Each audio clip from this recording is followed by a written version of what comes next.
Okay, I'm back from a 2-year break. I haven't done a movie review in such time, so now switching from Japan to Hong Kong, my first movie review as a 22-year-old, I shall review the 1979 film Cops and Robbers, directed by the then 28-year-old Alex Cheung. Cops and Robbers revolves around a rough-and-tumble team of cops who take down a violent gang. However, one deranged member gets away in search of a revenge killing spree against the cops and their families. So, what do I think of Alex Cheung's 1979 crime drama? I'll start with a character.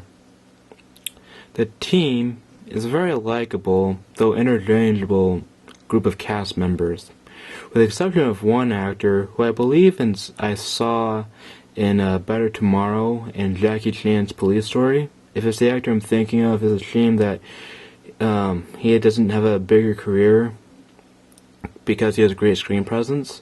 But the rest of the cast I never saw in anything else. We do get a cameo from Philip Chan of Hard Boiled fame. He played the superintendent in that one.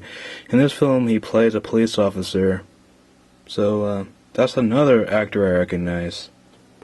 So, back to the characters. There's the inspector, who's a very laid-back attitude, but he is very competent at organizing raids, and when the time comes, will scold his officers if they step out of line. Then there's a sergeant who has an equally laid-back attitude, but has a very good bullshit detector, as seen when he's showing the ropes to a rookie interviewing a suspect. A favorite scene I have with him in it is when he pretends to be a civilian to get information out of a witness who refuses to give information to the cops. Then there's Pretty Boy. He's a nice guy, but you can tell that he doesn't really fit in with his rough and tumble group of cops, and is best suited to a more behind a desk job. And then there's one other member of the team, but he's forgettable. The actor playing him has good energy, but he doesn't really stand out at all. Anyway, the team as a whole has great chemistry, and they're very efficient at their job. Now, on the opposite side of the law, there's a violent gang. Like the cops, most of the characters are forgettable, but as a group, they have great presence. There's multiple scenes of them butchering the living hell out of people. So, let's start.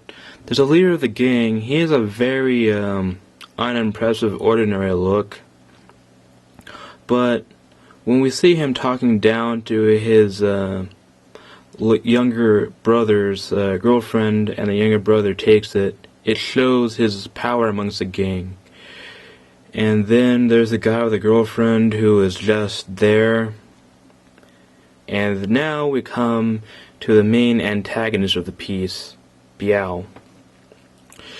This character, for the most part, is a one-note, more evil than the devil character, but we do feel sorry for him in some scenes due to the fact that his deformation, a strange thing with his eye, kept him out of the police academy, as well as the fact that he is the son of a prostitute.